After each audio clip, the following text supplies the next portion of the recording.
March 13th, 1943. In the skies over East Prussia, a German military aircraft was moving silently through gray clouds. Adolf Hitler sat in the front seat, explaining his new plans. Everyone was listening to him, except one, because that day, it wasn't just a journey taking place on that plane. That day, the course of history hung on a single cable.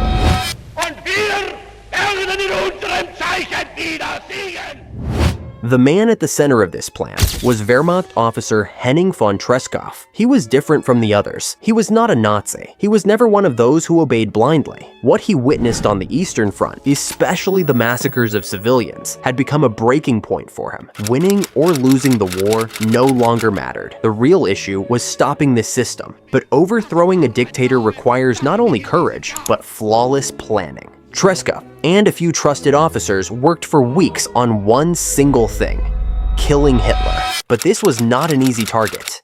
He was constantly under protection. Every movement was monitored. Getting close to him was almost impossible. After visiting the Eastern Front, Hitler would return to Berlin. His plane was ready, the schedule was clear, and most importantly, Tresckow was there that day. The plan was simple, but deadly risky. A package would be prepared. Inside, it would be explosives. But from the outside, it would look like an ordinary gift. The package would be placed on Hitler's plane without his knowledge. A time bomb would explode during the flight. There would be no escape, no survival.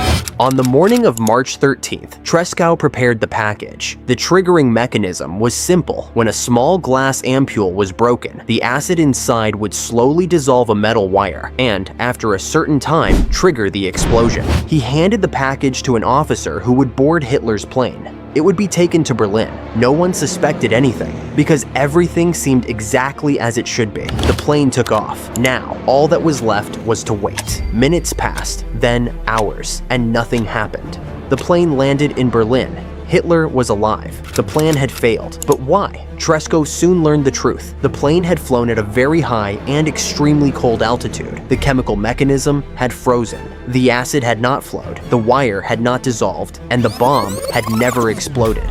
Just think about it. One of the most critical moments in history failed to happen because of a difference of just a few degrees. But the real danger was only beginning, because the bomb was still inside the plane. If it were found, it would mean not only the end of Tresckow, but of the entire resistance network. He had to act quickly. Tresckow immediately made another plan. A phone call was made, another resistance officer was assigned, and the package was retrieved. And that deadly bomb returned to Treskow's hands without anyone noticing. But Tresckow did not stop. This was only the first attempt. A year later, on July 20th, 1944, this time, the man who placed the bomb was Colonel Klaus von Stauffenberg. And once again, one of the most important figures behind the plan was Tresckow.